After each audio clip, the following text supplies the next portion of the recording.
你这吼良性的肿瘤，引来一坨一坨，一坨一坨包在里面，包在里面，然后恶性它就是它把这个膜穿破，到处去蔓延，到处去蔓延。那我们来看它蔓延了以后会怎么样？因为我们身上有很多血管，它一蔓延出去哦，比方说这个本来是，比方说假设这是一个大肠癌的肿瘤，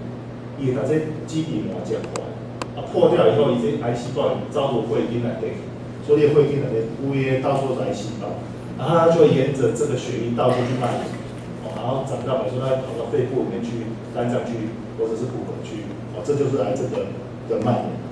那为什么蔓延是这么恐怖的一件事情？我要举我自己在做的一个妇科的病，比方说这个是一个女孩子的骨盆腔，它这个子宫有卵巢进来对，这就是那边啊就是等它等头，像你像那个子宫的旁后面就是大肠，那。一般卵巢癌它一长出来，它就直接扩散到肠子里面去。但是说到肠子里面去会怎么样？另一条这条前几个荷啊，也造成肠阻塞，一塞就办不出来，塞办不出这个肠阻塞，肠阻塞就会败血症。或者说当这个癌细胞如果跑到肺脏里面去，它会影响这个整个肺部的功能，你就没办法呼吸。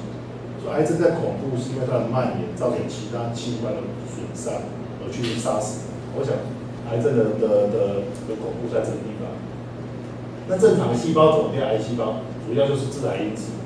这里突然发现了一个基因的突变。那你如果看我们的基因按基因按脑2万多个基因，它是卡在那个我们的染色体里面。其实那个是很致密的东西，它是不会去发生突变的。可是突然有一天，你讲的上面不知道怎么样，它这个会被打开，然后这整个基因上面，整个 DNA 上面。就卡上一个癌组织，或是一个突变的基因，那整个后来故事就越来越复杂，越来越复杂。那一般认为说，你如果是以大肠癌为例，一开始惯性解正常的免疫组织，你变成解息肉，可是它变成息肉的时候，其实它已经有第一个基因的突变，然后它这个时候这个基因上会再发生了一些变化，它会变成一个第二性度的肿瘤。然后它再经过好几个基因不同的突变，这个突变的过程中，刚好是随着大肠癌的分期，一个一个长起来，然后它就侵犯到下面的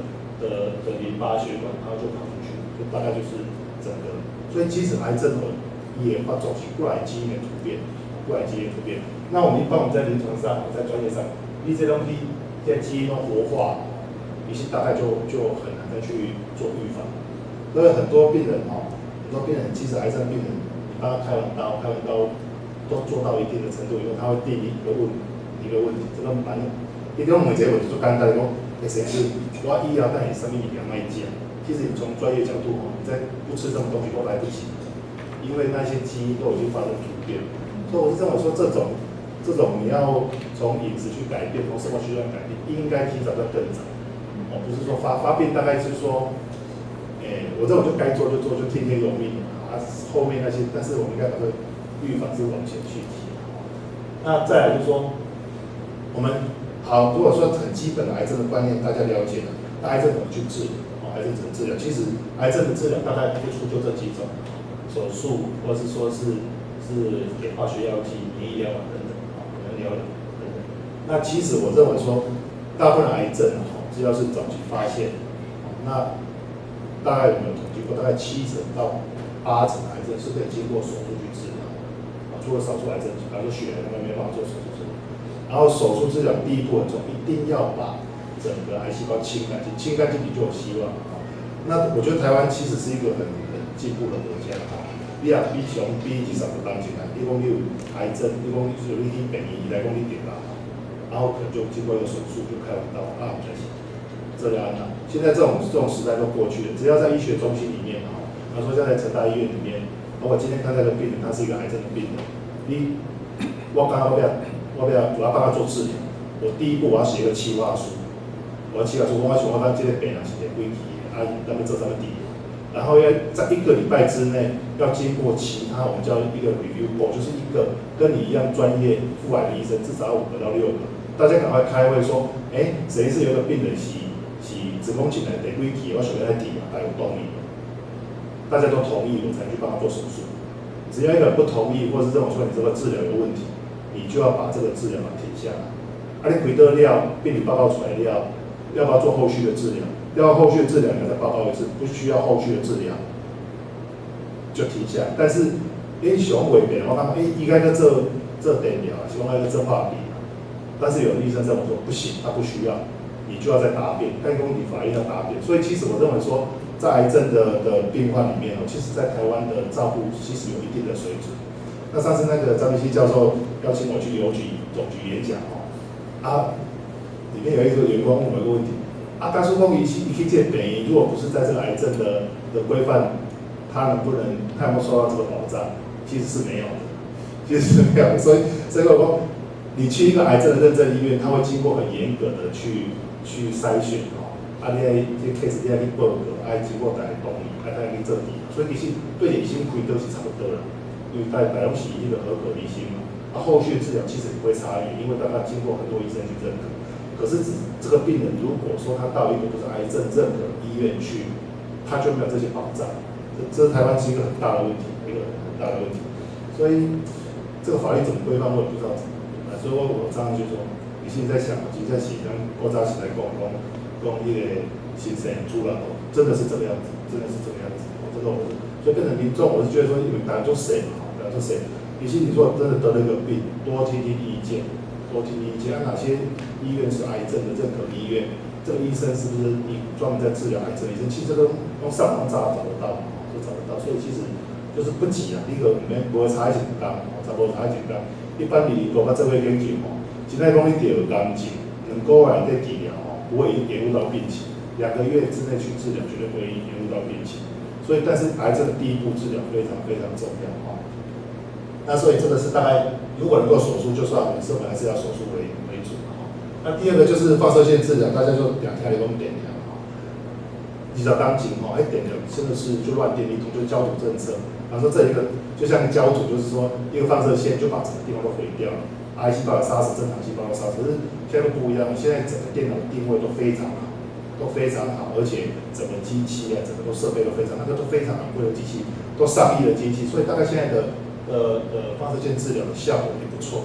也不错那再来就是药物治疗我自己来看整个癌症治疗的最大进步就是在药物的改善。我举个例子给你听，20几年前我还是医学生的，你读那个医疗医准那个讲卵巢癌，那时候我们只能讲2年存活率大概是10%到20%，就白。你现在可以过去就不当你得现在讲卵巢癌的存活率可以讲到5年存活率讲到30%到40%，有进步啦，进步差不多70%啦。那个病人当读2当往加我5当，所以其实是有进步。这进步绝对不是开刀技术的进步，因为开刀技术都差不多50当然后差不多。它的进步主要是药物的进步，那为什么药物的进步？我刚才讲过，主要是癌症的蔓延以这化毒会那到处去找，所以你爱注解虾就是化学治疗，打个针让那个药物跟全身去循环，才能把这些癌细胞杀死，再把癌细胞杀死。让大家看到你这化疗的病来看在一这化疗，一点它考摸因为我们身上有几个细胞会长得很快，第一个是头发，第二个是白血球、红血球，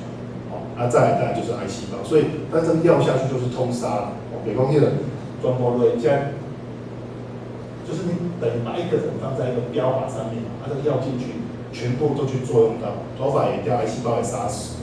然后现在思考是说，我们可不可以在做治疗的时候，不要把这个癌症的病人放在一个靶位上面，把它缩小，只是把癌细胞、癌组织放在这个靶心，咱药啊不会说怕的癌细胞，它去怕的正常的组织。所以这咱当听的标靶疗法比如讲咱即马就把这个物件放伫这个所在，把这个癌细胞放伫这，药啊存的点癌细胞，它去怕的正常组织，大概就是大家常听到的标靶疗法。那这种标靶疗法以后大家就是我们在做治疗癌症的观念，就慢慢有一个新的观念，比如讲咱把癌症当作慢性病人治，跟它和平共处就好，不要让它蔓延出去就好。我举一个例子医生讲你得糖尿病，你当然好，你嘛是会好啊。所以你即摆你食药你控制糖尿病，不是你把糖尿病治疗好。那糖尿病在恐怖，讲你也无治疗，10当了一定要洗药剂，你把就变成。但是只要你好好去控制你的血糖，你就变成是后遗症，那癌症治疗一样现在关于咱卖是讲咱要打癌细胞预防打，是讲得肺癌，我无得肺癌，咱若控制你这卖有脱水就好啊。把癌细胞当成慢性病来治疗，跟它和平共处。现在大概就是我们癌症整个治疗观，就是让你的生活越活越长，就跟它和平共处，把癌细胞当成一个慢性病。大概现在都是我们癌症治疗最大的观念的突破。那整个标靶治疗大概是在10几年前提出来的观念。那这整个有很大的一个在医学上很大的一个故事。比如说大家听到那个最成功的癌症治疗的标靶就是肺癌的艾瑞莎。艾瑞莎是迄阵伫美国发明出来，有好的药已经使用人使用，伫欧洲甲伫美国做临床试验拢几乎失败，只有5%到10%的病人有反应，这药无试，你提出来病吼。绝对无起，一定是大了起。然后就在这个计划要终止的时候，我们无先来迄个亚洲气化癌，一个选台湾、选日本、选迄个香港几个比较大的地方去做，找华人去做临床试验。哇，结果对艾瑞莎对女性的肺癌病人，那反应率可以提高到40到50%。哇，这个药就起死回生，所以这个药物的治疗让我想到一件事情，药物的反应有种的差别性。非常大的差别性，所以现在其实我们临床上的想法就说，你想起的药希望打样给肺癌，咱不是说根据这样就去治疗，应该是做一些比较详细化治疗，这就是个人化的医疗。这个慢慢都有了，是像是在大肠癌，在我们的那个肠癌，甚至慢慢我想在5年后、10年后，这个会变成一个标准化疗法。一个病人得了一个癌症，你除了对他的组织做一个临床的分别以外，一定还做基因的分析看是特别的一个基因的突变，它的基因的突谱是安那，第二这里，治疗好，动上好，这个它只要有抗药性的问题不行，再做一次分析，看有哪些基因在突变，可以做出来。所以这个比如说咱即摆为癌症的治疗会越来越细致，会跟比如说量身定做，看你买西装即摆唔是去百货公司讲，我要买 L 买 M 的，不是，你爱去西装店来量，出一种定量，量了还是你要穿的西装。我想这在5年、10年后一定会实行，就是个人化的癌症治疗。那治疗以后我们可以把这个整个治疗再往前移，预防。所以就问大家问题：癌症有没有可能把它消灭掉？癌症有没有把它消灭？你要消灭癌症一定要找出讲癌症加特别的病毒，还是讲细菌，还是讲感染，有特别的关系。像迄个大家拢听着嘛，迄个子宫颈癌，99%都是跟人类种族病毒有关系。那肝癌比台湾90%甲 B 型肝炎甲 C 型肝炎，那未来是跟幽门杆菌，那你就不要把这个途径带进去嘛。比方说像在台湾 B 型肝炎的疫苗，大概30年前就大幅在应该生出来注这个疫苗。像我这个年纪，大概有6个就1个是带原者，在我们大概5岁、10岁那，或是15岁以下，大概几乎都没有带原者。所以在10年、20年后，台湾的肝癌病人会大幅减少，那乳头病毒呢？乳头病毒只要你还没有感染到乳头病毒之前，让你注意，大概70%到80%一定可以把它根除掉。所以那时候乳头病毒疫苗刚出来的时候，就有相对先讲医药不好的话，我给他这个是有可能的。还有肝癌跟那个幽门杆菌，幽门杆菌只要你吃3个月的去幽门杆菌药，一个不幽门杆菌就好啊，所以要给胃癌机会就越少。所以人类整个有没有癌症把它消失？有，就是这几个。C 型肝炎要不疫苗，大概这几个都是以后会大幅消失的癌症。那子宫颈癌我要特别去提你子宫颈当然也就谁说的，人家肚子里面有骨盆腔癌对，子宫颈就是阴道跟整个子宫交接的地方，这是一个很神奇的构造。女孩子的阴道癌对本来都是正常的菌里面进到这个里面，这子宫腔是完全是无菌的，所以老天爷给我们一个这个构造，给女孩子一个构造，这个子宫颈，它只有3公分左右，那经过这个3公分一个天然的屏障，它就把外面这整个这些菌完全都隔绝到里面，进到肚子里面就完全就变无菌。可是有时候你因为感染关系，这个会被破坏掉，会点到豆体的下面。那子宫颈癌一般认为说大概是99%都是跟乳头病毒感染有关系。啊，其实一个人一个人要得癌症不要紧，迄时间足久的，像你他说像正常一个病人，他得到乳头病毒的感染，90%你的抵抗力很高，这个病毒就可以清掉就没事。只有少部分就少部分到10%的病，这个乳头病毒会吃到你的身上去。那经过时间，比方说火当，它慢慢变成癌前病变，然后大概一般是评估大概15年后才会得子宫颈。所以其实你有很长的一段时间可以把这些都侦测出来，做一些很简单的治疗。那既然这个病跟这个感染有绝对关系，所以我们只要把这个清掉就好。所以现在大概你在市面上看到有大概有2种子宫颈的疫苗，一个是试驾，它可以预防4种病毒，一个是预防2种病毒。不过就我讲的这个还是有种族化差别以西方国家做这2种疫苗大概可以隔出要95%以上的乳头病毒。可是，在东方，特别比咱华人比那个香港、台湾、各边台湾这3种病毒只能大概隔绝到60%到70%，所以不太一样。所以打这个疫苗在西方国家几乎可以预防95%以上的子宫颈癌，在东方大概只有70%。所以他大概建议的年纪大概是，这太早了，大概早一会被上大学可以主任，大家如果有小朋友的话上大学，各位这个女士都不用打了，太慢了，然后还有一个很重要的观念，这个疫苗是用来预防，不是治疗。预防跟治疗不同，有时候容易得那个子宫癌前病变，去做治疗，你讲阿姨要不要注意疫苗袂好，可不好。所以这个也有重要观念，校园主炮好，都就不用打了。然后它是预防，绝对不是治疗，但是它也不是万灵丹，医药嘛是爱那个给做普遍，高比率要看注意，大概还是这样子。那我们来讲说，造成癌症的整个原因有哪些大概我想大概是这些这些整个这几个因素。那我们一个一个来看它其实我们再仔细来分析那几个分析我们再分内在、外在跟生活习惯。内在咱无法度决定，因为咱没有上升，咱每物质上咱无法度去决定，所以内在咱无法度去决定，咱会当做的是咱的生活习惯跟外在，咱能够尽量避免就尽量避免。那什么叫内在？内在就是说，癌症的形成跟性别还是有关系。比方说女孩子第一名还是乳房，那男孩子还是肝癌为主，但是肝癌跟大肠直肠癌是最多。那主要还是在一些基因的突变，基因突变。但是这个不是我们能够决定的，所以大家的病史里面，特别是乳房，他说咱的那个3等亲来对我对，有人得乳癌，还是得那个卵巢癌，这一定要去做筛选，一定要去做筛选，因为这个有很强的基因的连接。大肠癌也有，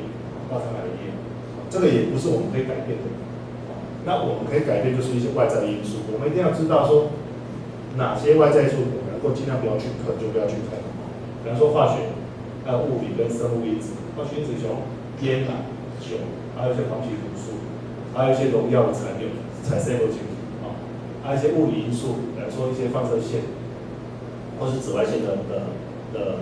照射。那生物因素包括肝炎病毒，我刚才讲说那些像那个 B 型肝炎病毒，还有乳病毒，还有电子波，还有一些像霉菌，或是像黄曲毒素，这是食物引起的。那我们还有一些电子波因为这些东西都会造成细胞不正常的分裂。那我们如果一个一个来看因为这个物质怎么去分类WHO 有一个分类，就是第一类致癌物质，明确有致癌物质。那2A、2B 就是较高或是较低，但是第三一般认为是有，可是还没有归类在哪一类。我们大概来看一下有哪些是2A、2B 还有第3类。第一类就是连碰都不要碰。可是很难的，就像酒精，大家知道说有问题，可是大家还是会喝一下。那烟草、槟榔，那这个黄曲毒素，这个是很明确有致癌物质的，这都是很明显的致癌物质的东西。那第二个是2A，那特别是这个丙烯胺这个怎么产生？一般是在高脂肪里面油炸以后就会产生，所以这就是高脂肪跟油炸食物是少吃为妙。这都是归于在2A 的物质里面。那2B 像手机，腌制的食品，还有汽油那种挥发的味道。其实这种说那个还是一个相对是一个自然的物质。那第三类是现在还没有足够证据是认为说它是自然物质，是那个只是要更多的证据去支持。比方说三聚氰胺，就是那个假奶，这个大陆那种假奶事件就是三聚氰胺，大概有这些物质。那还有环境环境这种做最多的是在英国。为什么大家不喜欢住在焚化炉旁边？大家不喜欢住在掩埋场旁边。在英国的研究里面你住在焚化炉跟掩埋场600公尺之内小孩子生出来致畸胎的比例是住离1.2公里以外的10倍左右，10倍左右。那为什么住在那个像以前我们小时候在那个湾里不弄一些废五金其实那边的居民得到癌症的机会非常高，非常高。所以大家为什么不喜欢那个焚化炉跟掩埋场？那个是有一定的原因。那老化，其实老化我是看老化这个问题，因为如果说一个人20-30岁得癌症，那就是不正常。可是如果90几岁得到癌症我说那只是一个我们身体运作的一个正常过程，所以这个谁没有办法避免。那肥胖，其实肥胖跟癌症是连接在一起，所以肥胖这个是能够尽量避免就尽量避免。那再来就是压力，其实刚才我画一个图就是说环境、遗传各式各样。如果让我选一个东西是自然的主要因素，我就说压力。那有时候我就被同事想，这压力这样我懂你了，这个压力。其实我看那么点，为什么整个生活变这么糟糕？这种都是压力。你压力整个归来都要处理回来。因为你压力自己觉得压力大，还是你没办法排解压力，或者出来你的免疫系统出问题。免疫系统出问题，其实这个我的感受非常深。有一天门诊我在看门诊那个第一个人出来是一个子宫内膜癌患者，我出来那个有敏感你就看药检查，看袂歹讲你还好，这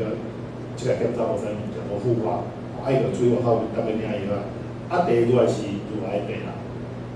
因为我们有做乳癌的筛选，帮他检查完，因为乳癌有些20%、30%都怕妇科微问题，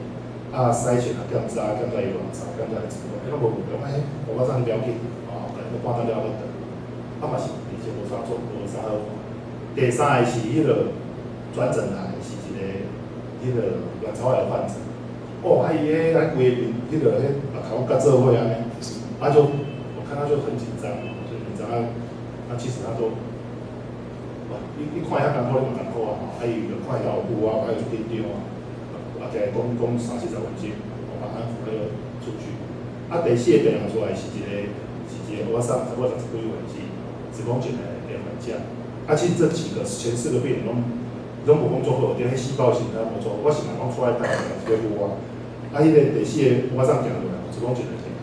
我上坐伊最近他们讲还好，我开始咧看伊的抽的结果，X 光看伊最近安那，我看。我上他就讲一句话，我印象最深刻。伊讲你个慢慢看不要紧其实我要倒来，是要回诊，我是做咧看。聊天，我来炸便当，我大概看便当辛苦，我来炸便当，我来炸汤，来炸迄个鱼料。伊讲你看迄数据看不要紧，我马上我已经活到这个年纪了，你帮我开刀成功？他说他觉得无法，他就看他整个人我就回头看他一下，哇，他整个就是一朵阳光，他根本不是，伊无咧烦乐讲伊那种雾哇，是出来咧在看。然后我就看着他，我其实看伊做第4个病。其实伊迄阵的美丽本是上败，他应该早就要复发了，可是隔了5年，他好好的，他人就是好好的。他教我一个很大的事情，伊甲我讲我逐天把酒开，我都开，我是要给一工的店，我就多了1天。我就想这样子真的是，我讲我老说定1、2、3个病人叫出来，我就叫了我你再来看，咱是看你最终不管第一个每天你就想一个正确的人生观，该做我们都做了。那你如果每天醒过来看到太阳，就想说我就多赚1天，多赚1天，我希望我可以多赚1个礼拜，多赚几个月，多赚几个月，用加个对就是加个对。第2个是讲你也乐观，你的免疫能力一定会比较好。你也紧张，你免疫能力会歹。你的整个心脏的循环都比较好，实际上是对癌细胞运作是不好的。结果第一个也接受，才是讲对，我以后行，我一定用笑，我表你看到我迄个眉头深锁。第二个也接受，哇，第三个无啥怀疑啊，伊讲哦，我是来看病，你要讲这是的，接受。第四个就是让我有这个，结果这4个病人里面，1、2、4都非常好。第3就是有做对用。伊讲谁是大家拢你来讲哦，加乐观啊，我你自己来看，你看起来不爱看，结果他就服了，就做到病然后我在想说，一紧张，他整个荷尔蒙整个代谢都出了问题，他就不出来，一下就复发。但是他那时候，我们如果从科学的、从医学的角度来讲，其实第3个病人他的病理报告是最好的，可是就不知道是原因，他就每天就好像他自己活在一个很恐惧的情境之下。这是我自己一个心得。那第2个，我常常跟病人讲说，说医生不是神啊，医生是类似是一个园丁。那整个我们的时节运作的春夏秋冬，我想这个不是我发明的春夏秋冬，只要这个医生尽责，给这个病人最好的治疗，然后及早侦测说他到底是复发或是要改变治疗，把这个生命延长。但是这个生命延长是要有尊严，要有意义的去延长。但是不幸，如果说有事情发生了，但是还是要让他很平静的去走过这段时间。我看这是医生的责任，因为医生不是死，你不要把春天变成夏天，然后冬天变成春天，这是不可能。你不要让这个园丁不要说他在种一朵花的时候，夏天该开的时候就让它凋谢掉，那是医生的职责。所以你其实就是慢慢去跟病人沟通，我想大部分病人都可以接受这件事情。那我们来讲说，其实我们能够做的，就是说我们从好的生活习惯来看，我想这是最根本的一个基本态度。什么叫好的生活习态？就是说，我想就3个：运动，然后作息要正常，然后饮食，等下会特别去讲。那避免一些比较不好的生活习惯，这个我想每个人都做得到。那什么叫做不好的饮食？那个 WHO 列出一些10大垃圾食物，油炸、罐头、腌制、加工、肥肉、冷冻甜点、泡面、乳制品。乳制品就是经过加工乳制品，大概有列出10个不好的食品。那高危险群大概有这些。那我们现在习惯那个尽量避免。假如说家属有癌症的病史，这个当然我们没有办法改变，就是要认真去做一些检查。体重要避免。那你工作环境如果遇到这些，有时候自己要特别小心。那吃些的食物，但是吃的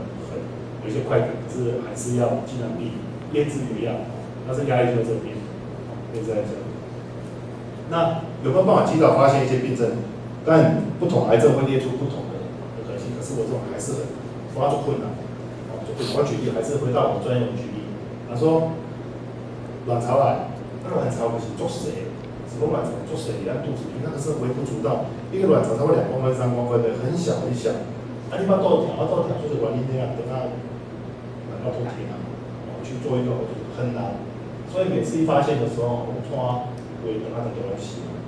所以我认为说对女孩子来讲，我认为说比较简单的是说，可以做一些筛选。我觉得每个女孩子每年都还是要去医院1次，包括做乳癌的筛选，包括做